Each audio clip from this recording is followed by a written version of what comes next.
cómo hacer más eficiente el llamado sistema de justicia, ¿no? Que puede involucrar al Poder Judicial, al Ministerio Público, la Policía, el Ministerio del Interior, la Defensoría, hasta el propio Congreso, ¿no? Que ahora ha dado unas leyes que en muchos casos va a favor de la criminalidad, ¿no? Y de esa forma recuperar, pues, la confianza de la ciudadanía. 3 minutos para responder esta pregunta, doctora Castañeda, por favor. Muchas gracias por la pregunta y por habernos invitado. Sobre la eficiencia del sistema de justicia, nosotros lamentablemente vemos que desde hace muchísimos años el cuestionamiento que se viene haciendo a que en nuestro país la justicia es lenta. Y a lo que yo podría agregar que cuando se dicta una sentencia para ser ejecutada, se demora mucho tiempo, especialmente en los temas laborales y previsionales, ¿no? Ese es un primer punto de partida. Entonces, cuando hablamos del sistema de justicia, hay que entender que está integrado por un conjunto de instituciones, no solamente por el Poder Judicial, sino por, en primer lugar, la policía, donde el ciudadano común y corriente acude a presentar sus denuncias, o al Ministerio Público. Luego se lleva a cabo las investigaciones y, de ser el caso, si es que se encuentra la evidencia necesaria, pasa al Poder Judicial. Y lamentablemente también hay que decirlo que nuestra población no siempre se siente conforme con las decisiones que se emiten en el Poder Judicial y recurre al Tribunal Constitucional. Entonces vemos todo un conjunto de instituciones y el diagnóstico que se ha hecho desde hace muchos años, siendo uno de los más serios, el de Seriajus, es que nuestra justicia es lenta, ¿no? Y que muchas personas, cuando quieren acceder a la justicia, se encuentran con problemas de acceso, y eso no brindaría una tutela efectiva. Lo que el ciudadano común quiere es llegar hacia el Poder Judicial, encontrar una respuesta rápida y que sus sentencias se cumplan. Es por eso que muchos recurren finalmente, después de la decisión del TC, hacia los órganos internacionales. Ese es el panorama, ¿no? Entonces, lo que planteamos nosotros para que esto pueda tener sea pronto, es que haya una reforma del sistema de justicia. Últimamente, por ejemplo, la Comisión ALBA ha presentado un proyecto donde se pone al descubierto todas las fallas del sistema, ¿no? Y entre las fallas del sistema a mí me parece muy grave, por ejemplo, que se diga que se crean las unidades de flagrancia delictiva en un momento de inseguridad ciudadana, o que se crea un sistema para reprimir los actos de violencia contra la mujer y el entorno familiar, y sin embargo no se dota de presupuesto. ¿Cómo revertir esta situación? ¿Cómo pueden aportar ustedes a revertir esta situación? Obviamente desde su posición en el Congreso. 3 minutos para la doctora Castañeda. Sí, en el plan de gobierno, una de las banderas claves de País para Todos es el tema de la salud. Una salud oportuna en atención a los pacientes, porque nosotros lamentablemente, aquellos que no tienen un seguro médico, y que no es la mayoría de la población, porque la mayoría de la población tiene que acudir a los hospitales del Estado, se encuentran que para obtener una cita están graves, están realmente mal, y se la dan de aquí a 4 meses, ¿no? O 5 meses, cuando en realidad ya no hay mucho que hacer. Gracias a los que tenemos el seguro privado podemos acceder a él, pero no otras personas, ¿no? Y entonces, que es el grueso de la población. Entonces, ¿qué es lo que se pretende? Descentralizar los hospitales, ¿no? Para que, por ejemplo, aquellos hospitales, el oncológico de Lima y los otros que pudieran servir, pudiera abrirse hospitales en otros lugares. Nuestro candidato presidencial, Carlos Álvarez, plantea como un centro de salud, como una ciudad de la salud, donde pudieran estar hospitales y los laboratorios, todo completo, y toma como ejemplo el modelo de Panamá. Creemos que un servicio básico que tiene que hacer el Estado es la salud, pero que hemos visto lamentablemente que la salud el Ministerio de Salud ha sido objeto de repartija, ¿no? Como lo ha sido otros ministerios en el país. Nosotros no podemos permitir de que ciertos partidos políticos, al momento de reclamar su cuota de poder, pidan, por ejemplo, el Ministerio de Salud o el Ministerio de Educación. Ya sabemos lo que ha pasado, ¿no? Últimamente se han hecho 2 cambios importantes porque se cuestiona lo que está pasando en salud, pero eso interesa a la población poco. Lo que la población quiere es tener, por ejemplo, la dosis de insulina que en este momento se está agotando y que es algo gravísimo. Hay pacientes con discapacidad que no pueden ser atendidos.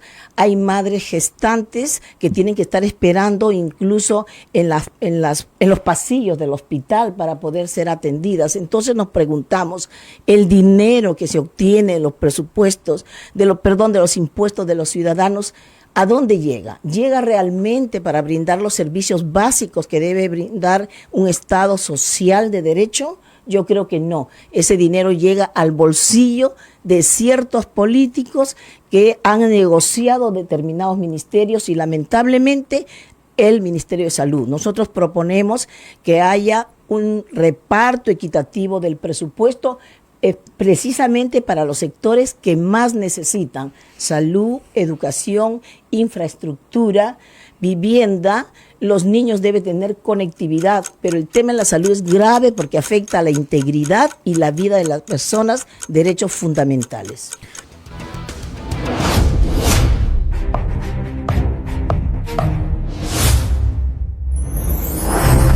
Quisiera hacer la pregunta a las candidatas.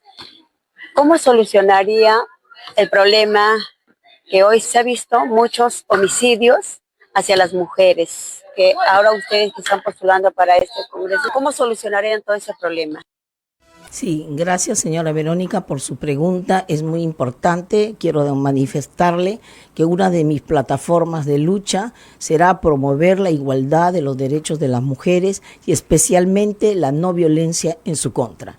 Para mí, siempre lo he dicho, siempre se está pidiendo cuotas para nosotros las mujeres y tener mayor representación. Yo creo que la mujer no es una cuota, la mujer es una fortaleza y eso es lo que somos todas las mujeres en Perú, mujeres empoderadas, cabezas de familia, que conducen sus hogares, etcétera. Lamentablemente la violencia no es que hay que atacarla cuando ya llega hacia el sistema de justicia, sino que se requiere de un tema preventivo, de que en los colegios, en las universidades se enseñe de que tanto mujeres como hombres necesitan una igualdad de derechos y una igualdad de respeto. Por lo tanto, cuando en un ambiente familiar, que es lo que ocurre, o fuera de este ambiente familiar, los hombres consideran a la mujer como menos, como alguien que no tiene los derechos necesarios para ser iguales a ellos, empiezan los temas de violencia. Primero son las agresiones en el contexto de la violencia familiar, luego lesiones leves o lesiones graves, se dictan cantidad de medidas de protección, del alejamiento de la mujer, etcétera, el alejamiento del hombre de los lugares donde está la pareja, de que no se acerque a ella a 100 metros, pero ¿qué vemos? Lamentablemente la espiral de violencia sigue creciendo y finalmente lo que pasó a ser una lesión leve o grave termina siendo un feminicidio. Y en Perú mueren cada año más de 60 mujeres. Es una cifra alta que debe llamarnos mucho la atención, pero cuando ya se llega al Poder Judicial, luego de haber pasado por la policía y por el Ministerio Público, pedir de que esas sanciones sean efectivas contra las personas que han cometido esos actos de feminicidio. Pero para mí, como lo es en Europa a través del Tratado de Estambul, que ve el tema de violencia contra las mujeres, es un tema de prevención a través de la educación en el entorno social. Luego vamos a ver los temas de cuando ya llega al sistema de justicia y hacerlo pronto y dar mensajes claros de que la sociedad no quiere más violencia, porque esta violencia de los hogares se traduce nuevamente a una violencia que genera el crimen en el país. Y quisiera manifestarle a la señora Verónica que en mi página web está la sentencia que obtuvo el primer lugar por parte de la Organización Internacional del Trabajo, que me premió por haber dictado la mejor sentencia sobre tentativa de delito de feminicidio, y la puede acceder ella y muchas personas. Pregunta de redes de Luis Enrique. Muchos colegios y hospitales quedan inconclusos por incumplimiento de las empresas.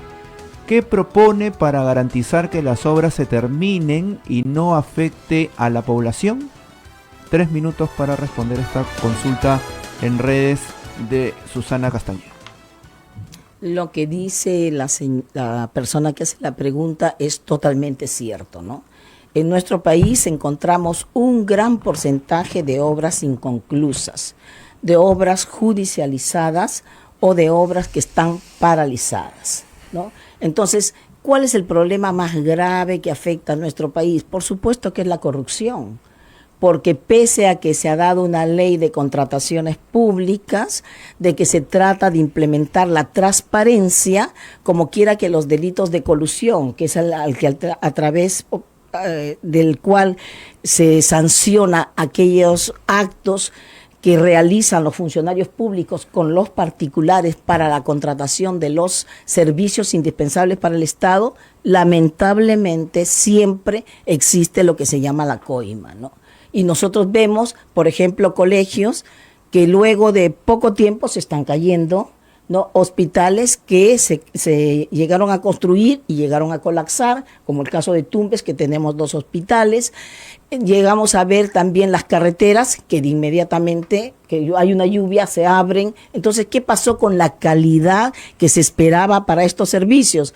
Por supuesto que ahí está la corrupción entre el servidor y funcionario público y los que van a ofrecer esos servicios. Por lo tanto, lo que hay que afinar mecanismos de control, que la Contraloría General de la República lleve a cabo muy bien su trabajo preventivo, concurrente y posterior, porque nosotros no podemos permitir que cada año no haya tantos casos de corrupción por colusión, que son las construcciones, las malas construcciones que se llevan a cabo, sobre todo en los gobiernos locales, los gobiernos regionales, ¿no? Toda la gente se queja de que no tiene colegio, no tiene hospitales, no tiene carreteras, y eso es producto de una mafia que se ha imperado en el sector de la administración pública y que nosotros debemos de acabar. Eso no puede continuar, porque no es posible de que nuestra población tenga que sufrir tanto cuando tanto dinero hay en el Perú, ¿no? Y que se pierda tanto dinero en arbitrajes, porque lamentablemente esa obra se va a arbitraje y el Estado siempre pierde, ¿no? Y vamos a ver una gran cantidad de abogados dedicados a defender a estas personas que cometen estos delitos y encima el Estado tiene que pagarles el servicio legal, salvo que pierdan, y en esos casos es donde ellos tienen que pagar, lo cual no ha ocurrido casi nunca, ¿no? Entonces, esas situaciones a mí me parece que la corrupción como uno de los problemas más graves y la inseguridad ciudadana deben de concluir en nuestro país y nosotros lo vamos a enfrentar. Quiero decirles que lo que el Perú necesita ahora son rostros nuevos en la política, porque ya lo que hemos vivido durante cerca de 10 años no puede seguir ocurriendo.